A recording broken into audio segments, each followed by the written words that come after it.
ಕಾಡಲ್ಲಿ ಜಂತುಗಳು ಪಕ್ಷಿಗಳು ಎಲ್ಲ ಕಲಿತು ತುಂಬಾನೇ ಸಂತೋಷವಾಗಿ ಜೀವಿಸ್ತಿದ್ವು. ಅದೇ ಕಾಡಲ್ಲಿ ಮೋಂಟು ಕೋತಿ ಮತ್ತೆ ಜಿಂಕೆ ತುಂಬಾನೇ ಕೆಟ್ಟವರು. ಯಾವಾಗ್ಲೂ ಪಕ್ಷಿಗಳಿಗೆ ಮತ್ತು ಜಂತುಗಳಿಗೆ ಯಾವುದೋ ಒಂದು ಹಿಂಸೆ ಕೊಡ್ತಾ ಇದ್ರು. ಒಂದ್ಸಲ ಮೊಳ ಪಾಪ ಕ್ಯಾರೆಟ್ ಅನ್ನ ಕಿತ್ಕೊಂಡು ಅದರ ಮನೆ ಕಡೆ ನಡ್ಕೊಂಡು ಹೋಗ್ತಾ ಇರತ್ತೆ. ಆಗ ಅವರಿಬ್ರು ಬಂದು ಅದನ್ನ ತಡೆದು ಬಿಡ್ತಾರೆ. ಎಲ್ಲೋಗ್ತಾ ಇದೀಯಾ? ಅದಕ್ಕೇನರ್ಥ? ನಿಮ್ಮ ಹೊರೆನ ಸ್ವಲ್ಪ ಹಗರಗೊಳಿಸ್ತೀವಿ. ಹಂಗಂತ ಹೇಳಿ ಅದ್ರ ಹತ್ರ ಇರುವ ಕ್ಯಾರೆಟ್ ಅನ್ನು ಅರ್ಧ ಇಬ್ರು ಎತ್ಕೊಂಡ್ಬಿಡ್ತಾರೆ.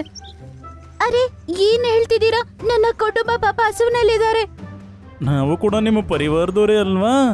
ನಾವು ಹಸುಕೊಂಡಿದೀವಿ. ಹಂಗಂತ ಹೇಳಿ ಅವರಿಬ್ರು ಅಲ್ಲಿಂದ ಕ್ಯಾರೆಟ್ ಎತ್ಕೊಂಡು ಓಡೋಗ್ಬಿಡ್ತಾರೆ. ಅದೇ ಸಮಯದಲ್ಲಿ ದಯೆ ಉಳ್ಳ ಕೊಕ್ಕರೆ ಅಲ್ಲಿಗೆ ಬರುತ್ತೆ. ಏನಾಯ್ತು ಮೊಲ? ನೀನು ಬೇಜಾರಲ್ಲಿದೀಯಾ? ಜಿಂಕೆ ಮತ್ತೆ ಕೋತಿ ಇಬ್ಬರು ಬಂದು ನನ್ನ ಕ್ಯಾರೆಟ್ ಅನ್ನು ಎತ್ಕೊಂಡು ಹೋಗ್ಬಿಟ್ರು. ಇವರಿಬ್ರು ತುಂಬಾನೇ ಅಹಂಕಾರಿಗಳು, ತುಂಬಾನೇ. ಇಬ್ರು ತುಂಬಾ ಮಜಾ ಮಾಡ್ತಾ ಅಲ್ಲಿಂದ ಓಡ್ತಾ ಇರ್ತಾರೆ. ಇದೇ ತರ ಅವರಿಬ್ರು ಮಜಾ ಮಾಡ್ತಾ ಪಕ್ಕದಲ್ಲಿರುವ ಅದೇ ಕೊಳ್ಳದ ಬಳಿ ಬರ್ತಾರೆ. ಬಾ, ಸ್ವಲ್ಪ ನೀರ್ ಕುಡ್ಕೊಂಡ್ಬಿಡೋಣ. ಇಬ್ರು ನೀರ್ ಕುಡಿತಾರೆ. ಆಮೇಲೆ ಇಬ್ರು ಒಬ್ಬರೊಬ್ಬರ ಮುಖ ನೋಡ್ಕೋತಾರೆ. ಈ ಕೊಳದ ನೀರು ಬಹಳ ವಿಭಿನ್ನವಾಗಿದೆ ಅಲ್ವಾ? ನಿಜವಾಗ್ಲೂ ಬಹಳ ತಣ್ಣಗೆ ಮತ್ತೆ ಸಿಹಿಯಾಗಿದೆ. ಏನಂದ್ರೆ ನನಗೆ ಯಾವ ರೀತಿ ಅನಿಸ್ತದೆ ಅಂದ್ರೆ, ಯಾವ ರೀತಿ ಜಾಗಕ್ಕೂ ಬೇಕಂದ್ರೆ ಎಲ್ಲಿ ಪ್ರತಿಯೊಂದು ಮರದಲ್ಲಿ ಯಾವ್ದಾದ್ರು ಒಂದು ಹಣ್ಣಿರೋ ತರ. ಆ ರೀತಿ ಮ್ಯಾಜಿಕ್ ನ ಕಾಡು. ಅಲ್ಲಿ ನೀನ್ ಏನು ಮಾಡೋ ಹಾಗಿರ್ಬಾರ್ದು. ಮತ್ತೆ 4 ಕಡೆಯಲ್ಲೂ ಕೇವಲ ಊಟನೇ ಊಟ ಇರ್ಬೇಕು. ಹಂಗಂತ ಹೇಳಿ ಅವನು ಅಲ್ಲೇ ನಿಂತ್ಕೊಂಡು ನೀರ್ ಕುಡಿತಿರುವಾಗ ನೀರೊಳಗಡೆಯಿಂದ ಕೈಗಳು ಆಚೆ ಬಂದು ಕೋತಿಯನ್ನು ನೀರೊಳಗಡೆ ಎಳ್ಕೊಂಡ್ಬಿಡುತ್ತೆ. ಅರೆ, ಇದೇನಾಯ್ತು? ಮೋಂಟು ಕೋತಿ ಎಲ್ಲಿಗೋಯ್ತು? ಮೋಂಟು ಕೋತಿ ಕಣ್ ತೆಗೆದು ನೋಡಿದ ತಕ್ಷಣ ಅದೊಂದು ಕಾಡಲ್ಲಿರತ್ತೆ. ಆ ಕಾಡಲ್ಲಿ ಹಣ್ಣುಗಳು ಏನೇನ್ ಬೇಕೋ ಎಲ್ಲ ಇರತ್ತೆ. ಅರೆ, ನಾನು ಕನ್ಸನ್ನಂತೂ ಕಾಣ್ತಾ ಇಲ್ವಲ್ಲ. ಬೇಗ ಬೇಗ ಪಕ್ಕದಲ್ಲೇ ಇರುವ ಮಾವಿನ ಹಣ್ಣಿನ ಮರದ ಮೇಲೆ ಹತ್ತು ಬಿಡುತ್ತೆ. ಮತ್ತೆ ಮಾವಿನ ಹಣ್ಣು ತಿನ್ನತ್ತೆ. ವಾ, ಎಷ್ಟು ಸ್ವಾದಿಷ್ಟವಾದ ಮಾವಿನಕಾಯಿ. ಆಮೇಲೆ ಅದಕ್ಕೆ ಒಂದು ಶಬ್ದ ಕೇಳ್ಸತ್ತೆ. ನಿನ್ನ ಸಮಯ ಮುಗಿದು ಹೋಯ್ತು. ಸಮಯ ಮುಗಿತಾ? ಯಾರದು? ಮುಂದೆ ಬನ್ನಿ. ಮತ್ತೆ ಅದು ಅಲ್ಲಿಂದ ಮಾಯ ಆಗಿ ಅದು ಈಗ ಜಿಂಕೆಯ ಮುಂದೆ ಹೋಗಿ ಪ್ರತ್ಯಕ್ಷ ಆಗತ್ತೆ. ಅರೆ, ನೀನ್ ಬಂದ್ಬಿಟ್ಟಿಯಾ ಮೊಂಟು ಕೋತಿ? ನೀನ್ ಇಷ್ಟೊತ್ತು ನೀರಲ್ಲಿದ್ಮೇಲೆ ನಿನ್ಗೇನು ಆಗ್ಲಿಲ್ವಾ? ಅರೇ, ನಾನ್ ಯಾವ ರೀತಿ ಜಾಗದಲ್ಲಿದೆ ಅಂದ್ರೆ ಯಾವ್ದ್ರ ಬಗ್ಗೆ ನಾನು ನಿನ್ನ ಹತ್ರ ಹೇಳ್ತಾ ಇದ್ದೆ. ಆದ್ರೆ ಈ ರೀತಿ ಹೇಗ್ ಸಾಧ್ಯ? ನನ್ಗನ್ಸುತ್ತೆ ಇದು ಮ್ಯಾಜಿಕ್ನ ಕೊಳ ಅಂತ. ಮ್ಯಾಜಿಕ್ನ ಕೊಳ ಅಂದ್ರೆ? ಮ್ಯಾಜಿಕ್ ಕೊಳ ಅಂದ್ರೆ ನಾವೇನಾದ್ರೂ ಅನ್ಕೊಂಡು ಇದರ ನೀರನ್ನ ಕುಡಿದ್ರೆ ಆಗ ನಮ್ಮ ಇಚ್ಛೆ ಪೂರ್ತಿಯಾಗುತ್ತೆ. ಹಾಗಾದ್ರೆ ನಾನು ಟ್ರೈ ಮಾಡ್ತೀನಿ. ನನಗ್ ಬೇಕು, ನಾನು ಯಾವ ರೀತಿ ಜಾಗದಲ್ಲಿ ಇರ್ಬೇಕು ಅಂದ್ರೆ ಎಲ್ಲಿ ಸಂಪೂರ್ಣ ಶಾಂತವಾಗಿರುತ್ತೆ, ಕೇವಲ ಶಾಂತಿ ಮಾತ್ರ. ಅದು ನೀರ್ ಕುಡಿಯತ್ತೆ. ಆಗ ನೀರೊಳಗಡೆಯಿಂದ ಕೈಗಳ ಆಚೆ ಬರುತ್ತೆ. ಮತ್ತೆ ಜಿಂಕೆಯನ್ನು ನೀರೊಳಗಡೆ ಎಳ್ಕೊಳ್ಳುತ್ತೆ. ಅದೀಗಿರುವ ಆ ಜಾಗದಲ್ಲಿ ಯಾರೂ ಇರೋದಿಲ್ಲ. ತುಂಬಾ ಕತ್ಲಾಗಿರತ್ತೆ. ಅಲ್ಲಿ ಅದು ರಾತ್ರಿ. ಆಕಾಶದಲ್ಲಿ ನಕ್ಷತ್ರಗಳು ಮೆರೆಯುತ್ತಿದ್ವು. ಮತ್ತೆ ಚಂದ್ರ ಕೂಡ ಇದ್ದ.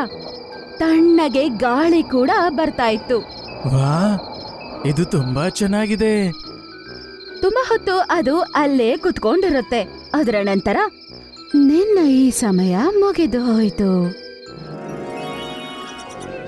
ಆ ಕೊಳದಿಂದ ಆಚೆ ಬರುತ್ತೆ. ಆಮೇಲೆ ಅದು ಕೋತಿಯ ಮುಂದೆ ಹೋಗಿ ಪ್ರತ್ಯಕ್ಷ ಆಗತ್ತೆ. ಅರೆ ವಾ, ಇದು ನಿಜವಾಗ್ಲೂ ಮ್ಯಾಜಿಕ್ ಕೊಳನೆ. ಬಾ, ಈಗ ಬೇರೆ ಏನಾದ್ರೂ ಕೇಳೋಣ. ಒಂದು ಜಂತುವಿನ ಒಂದೇ ಕೋರಿಕೆ ನೆರವೇರುತ್ತೆ. ಅರೆ, ಈಗ ನಮ್ದು ತುಂಬಾ ದೊಡ್ಡ ಅವಕಾಶ ತಪ್ಪೋಯ್ತು. ಪರವಾಗಿಲ್ಲ, ಏನ್ ತೊಂದರೆ ಇಲ್ಲ. ನಾವು ಯಾವುದೇ ಪ್ರಾಣಿಗೆ ಹೇಳೋದು ಬೇಡ ಈ ಕೊಳದಿಂದ ಇಚ್ಛೆ ಪೂರ್ತಿಯಾಗುತ್ತೆ ಅಂತ. ಹಾ, ಸರಿಯಾಗಿ ಹೇಳ್ದೆ. ಆ ರೀತಿ ಏನಿಲ್ಲ ಜಿಂಕೆ ಮತ್ತೆ ಮೋಂಟು ಕೋತಿ. ಅರೆ, ಇದೆಲ್ಲಿಂದ ಬಂತು? ನಾನೆಲ್ಲ ಕೇಳಿದ್ದೀರಿ. ಮತ್ತೆ ಈ ಸುದಿನ ಪೂರ್ತಿ ಕಾಡಲ್ಲಿ ಹಬ್ಬಲಿದ್ದೇನೆ. ಗೋಲ್ಡಿ ಹದ್ದು ಈ ಒಂದು ವಿಷಯವನ್ನು ಕಾಡಿನಲ್ಲಿರುವ ಎಲ್ಲಾ ಜಂತುಗಳಿಗೆ ಹೇಳ್ಬಿಡುತ್ತೆ. ಯಾವುದೇ ಆಸೆಯಿಂದ ಆ ಕೊಳದ ನೀರನ್ನ ಕುಡಿದ್ರೆ ಕೊಳ ಅವರ ಆಸೆಯನ್ನ ಪೂರೈಸುತ್ತೆ. ಕೊಳ ಅವರ ಆಸೆಯನ್ನ ಪೂರೈಸುತ್ತೆ. ಈ ಒಂದು ವಿಷ ಕಾಡಲ್ಲಿರುವ ಜಂತುಗಳಿಗೆ ಗೊತ್ತಾಗತ್ತೆ. ಆಮೇಲೆ ಎಲ್ಲಾ ಜಂತುಗಳು ಅವರವರ ಕೋರಿಕೆಯನ್ನು ಪೂರೈಕೆ ಮಾಡ್ಕೋತಾರೆ. ಆದ್ರೆ ಕೊಕ್ಕರೆ ಮಾತ್ರ ಅಲ್ಲಿಗೆ ಹೋಗೋದಿಲ್ಲ. ಸರಸ್, ಎಲ್ಲ ಪ್ರಾಣಿಗಳು ಅವರ ಆಸೆಯನ್ನ ಪೂರೈಸ್ಕೋತಾ ಇದ್ದಾರೆ. ನೀನು ಕೊಳದ ಹತ್ರ ಯಾಕೆ ಹೋಗ್ತಾ ಇಲ್ಲ? ಆ ಕೊಳ ಒಂದು ಪ್ರಾಣಿಯ ಆಸೆಯನ್ನ ಪೂರೈಸುತ್ತಂದ್ರೆ ಅದನ್ನ ಯಾಕೆ ಈ ರೀತಿ ಹಾಳು ಮಾಡಬೇಕು? ನಾನು ಅದನ್ನ ಸರಿಯಾದ ಸಮಯದಲ್ಲಿ ಅದನ್ನ ಉಪಯೋಗಿಸ್ಕೊಳ್ತೀನಿ. ಹಾಗಾದ್ರೆ ನೀನು ತೊಂದರೆ ಬರೋವರೆಗೂ ಕಾಯ್ತಾನೆ ಇರು. ಎಲ್ಲ ತುಂಬಾನೇ ಚೆನ್ನಾಗಿ ನಡೀತಾ ಇತ್ತು. ಒಂದಿನ ಏನಾಯ್ತಂದ್ರೆ ಯಾರು ಅನ್ಕೋದೇ ಇರೋ ತರ ಒಂದು ವಿಷಯ ನಡೆಯುತ್ತೆ. ಟೀನು ಪಕ್ಷಿ ಅದರ ಮಕ್ಕಳ ಜೊತೆಗೆ ಅದರ ಗೂಡಿನಲ್ಲಿ ಕುತ್ಕೊಂಡಿರುತ್ತೆ. ಆಗ ಅಕಸ್ಮಾತ್ ಆಗಿ ಒಂದು ಹೊಗೆ ಬರುತ್ತೆ. ಅರೆ, ಈ ಹೊಗೆ ಎಲ್ಲಿಂದ ಬರ್ತಾ ಇದೆ? ಆ ಹೊಗೆ ಅವರ ಎಲ್ಲರ ಮೇಲೆ ಬಿದ್ದಿದ ತಕ್ಷಣ ಅವ್ರಿಗೆ ತಲೆಗತ್ತು ಬಿಡುತ್ತೆ.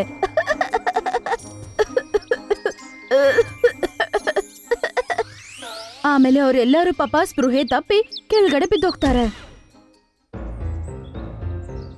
ಅರೆ, ಇದು ಮೂರ್ಛೆ ಹೋಗ್ಬಿಟ್ಟಿದೆ.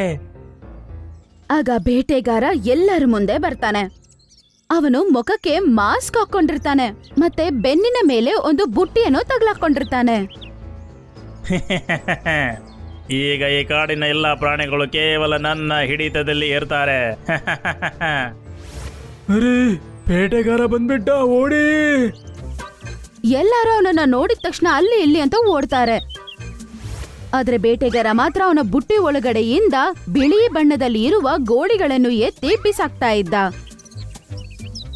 ಅದರಿಂದ ಹೊಗೆ ಬರ್ತಾ ಇತ್ತು. ಆ ಹೊಗೆಗೆ ಸಿಕ್ಕಾಕೊಳ್ಳೋ ಯಾವೊಂದು ಜಂತುವಾಗಿದ್ರು ಅದು ಸ್ಪೃಹೆ ತಪ್ಪೋಗ್ತಾ ಇತ್ತು. ಯಾರಾದ್ರೂ ಏನಾದ್ರು ಮಾಡಿ, ಈಗ ನಮ್ಮನ್ನ ಏನೋ ಒಂದು ಚಮತ್ಕಾರನೇ ಕಾಪಾಡಬೇಕು.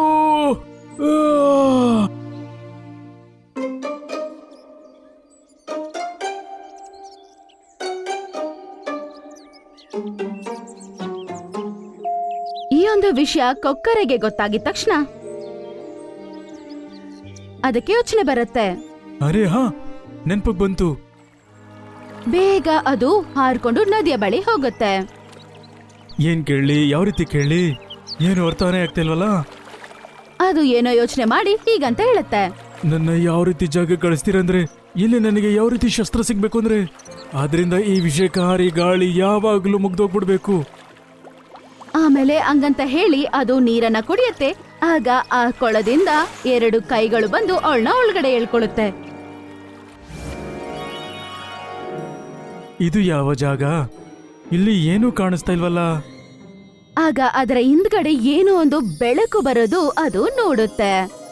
ಆಗ ಅದು ಹಿಂದ್ಗಡೆ ತಿರುಗಿ ನೋಡುತ್ತೆ. ಕೆಂಪು ಬಣ್ಣದಲ್ಲಿ ಗೋಳಿ ಒಂದು ಕೆಳಗಡೆ ಬಿದ್ದು ಹಂಗೆ ಮೆರೆಯುತ್ತಾ ಇರುತ್ತೆ. ಬಹುಶಃ ಇದರಿಂದ ಏನಾದ್ರೂ ಕೆಲಸ ಆಗ್ಬೋದು. ಆಗ ಅದು ಆ ಗೋಳಿಯನ್ನು ಎತ್ಕೊಳ್ಳುತ್ತೆ. ಆಗ ನಿನ್ನ ಸಮಯ ಪೂರ್ತಿ ಆಯ್ತು ಈ ಶಬ್ದ ಬರುತ್ತೆ. ಆಮೇಲೆ ಆ ಗೋಳಿಯ ಸಮೇತ ಅದು ಕಾಡಲ್ಲಿ ಪ್ರತ್ಯಕ್ಷ ಆಗತ್ತೆ.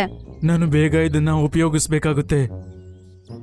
ಅದರ ಕೈಯಲ್ಲಿ ಆ ಗೋಳಿಯನ್ನು ಎತ್ಕೊಂಡು ಬೇಟೆಗಾರ ಇದ್ದ ಆ ಸ್ಥಳಕ್ಕೆ ಅದು ಹೋಗುತ್ತೆ. ದುಷ್ಟ ಬೇಟೆಗಾರ! ಓಹೋ, ನೀನೇನ್ ಉಳ್ಕೊಂಡ್ಬಿಟ್ಟೆ. ಬೇಟೆಗಾರ ಬಿಳಿ ಗೋಳಿಯನ್ನು ಎತ್ಕೊಂಡು ಕೊಕ್ಕರೆ ಕಡೆಗೆ ಹಾಕ್ತಾನೆ.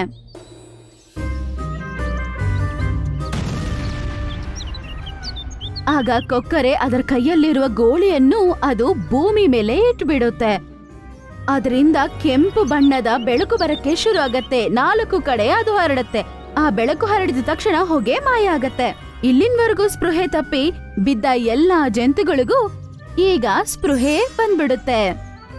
ಅರೆ, ಇದೇನು ಇದೇ ರೀತಿ ಸಾಧ್ಯ? ಬೇಟೆಗಾರ ಅಲ್ಲಿಂದ ಓಡಾಕ್ತಾನೆ.